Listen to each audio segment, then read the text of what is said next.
Okay, here are your week 6 instructions. This is going to be the week of September 28th through October 1st. There'll be 2 chapter quizzes this week, chapters 6 and 7. And I'm trying a little experiment with chapter 6. I think it'll probably work, but the downside is it could confuse some people and it's going to be very time consuming on my part.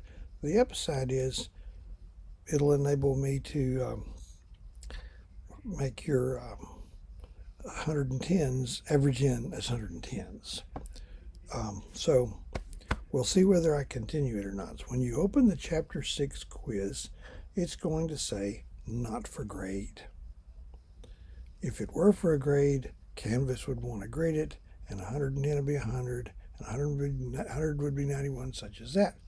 This way, it's going to show up in the grade book that I see online in another column, and once it's over, well, you'll be able to tell what you made, I think. But then I can manually transcribe the grades to a paper grade book sheet and then enter them in the column of your grades that you will see as part of your grade, and Canvas will take whatever I put there, like it has in the past. So I'm going to run with that. I've been struggling with it this evening, trying to figure out how to make it work. Okay. In this unit, we'll be dealing with the Revolutionary Era, and I've got 3 videos up already, I believe. I haven't got any for 1302. I didn't get any up last week. The one where we had the Chapter 5 quiz and the exam, there was a time. I was too busy putting out fires. So let me update that. Most students have been able to access the exam and take the exam. Some emailed me that just whatever it was, they'd hit a wall. They couldn't get the lockdown browser installed, stuff like that. For everyone that I know of, it's called entering a ticket with technology services, and they have a help desk. And the first emails I sent back, if you emailed me and got a reply, I've sent a correction, but I referred you to the phone number that I found in the college phone directory, and the one that you don't want to call is 817-598-3249, I think it was. The help desk is 817-598-6364. So if you need access to them, you pretty much do need to come through me for that. And I enter a ticket with your name and ID number and some description of what the problem is, and they're happy to walk you through it so that you can take the exam. I have extended the deadline on the exam and the practice quiz through Tuesday to give you time to get in touch with those guys and take the test. Okay. So make sure as we go along that you watch the videos. I sometimes post other stuff up there. I don't know that there's going to be anything this week. Most of it is course related. Sometimes it might be some other history teacher that I thought was doing a good job doing a synopsis on this stuff, but those aren't assigned. They're a good idea. I think it's a significant enrichment for the course. Okay. The bonus worksheets. I've got those stacked up over here. The stack is probably 3/4 of an inch thick at least.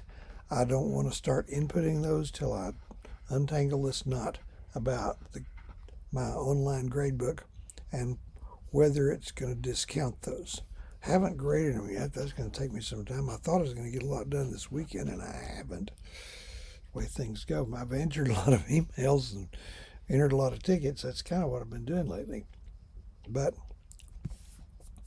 either way, I want everything settled down so your grade counts as what it really was before I start entering those. Otherwise, it could really confuse things. The Chapter 5 quiz was due. It was set to be a 100-point test with 10 questions, and that's just what it'll be. If this works okay, and if I can do it without screwing everything up, I'm going to move the chapters 1 through 4 quizzes into a not for grade category. And the column in the grade book might say something like Chapter 01 Quiz GB. That's to keep from confusing the computer having two different things with the same name. So, or I might do it some other way, but bear with me. I'm trying to get that set up where it'll actually work. Since I haven't closed anything off, I'll still take the worksheets. They're not an assignment. They can really fatten up chapter quiz grades if you look up the answers and get them right. Okay, I think that's it. Next thing up. The next week, week 7, that's going to be the week of October 5th through 8th. All right, there'll be one chapter quiz. That's 8, I believe. And that's almost halfway through by then, believe it or not. There's the first of the outside class assignments, and it's not strictly outside class. It's going to be a little quiz. I'll probably edit it down to about 10 questions. A little quiz on sources.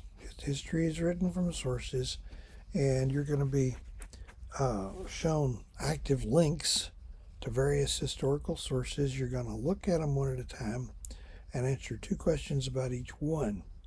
The odd-numbered question, you'll be classifying that source as primary, secondary, or tertiary. A primary source is one written by someone who is a participant or an eyewitness to what they're writing about. Secondary sources are based on primary sources. Tertiary sources, to me, the line between secondary and tertiary is kind of blurry. One thing you can say for sure, if it's an encyclopedia article, Wikipedia, or whatever, that's tertiary. The textbook would be tertiary. So, and then the second question, the even-numbered ones about each one, would be explaining why you classified it that way, and give me a good, solid definition of why. When I first started doing that way, I thought, you know what? If they don't get the first question about a source right, they can't get the second one right. What I do is give you partial credit for a good rational answer, even if it's not right. Okay, things are moving along. So enjoy week 6 already. Just realized I wasn't quite through with that stuff. I'm going to be posting stuff. There's written explanations and actually a video explaining further how to distinguish between primary, secondary, and tertiary sources. I'll probably put that under the week 7 assignments, but I'm going to open up a separate module on the outside class assignments, including that, and it will appear there. That will be further down the page. One other thing that you can do for me is if you send me an email, you are one of about 170 people. I don't even know what you look like yet. I guess I will learn when you check your exam. But please help me out by putting whether you're in 1301 or 1302. So as it is, I have to pick up my grade book and leaf through sometimes as many as 6 pages looking for your name. If you know which section you're in, and that used to be easily distinguished by what time of the day the class met, that's gone. But 1301, that's going to be 1301 dot either of 3 things, 016, 068, or 070. If you know which one you're in, put it that way too. I'm in 1301.068. So I'm talking to 1301, so we'll stop with that. I have to make another one of these for 1302. Okay, I think that gets us caught up.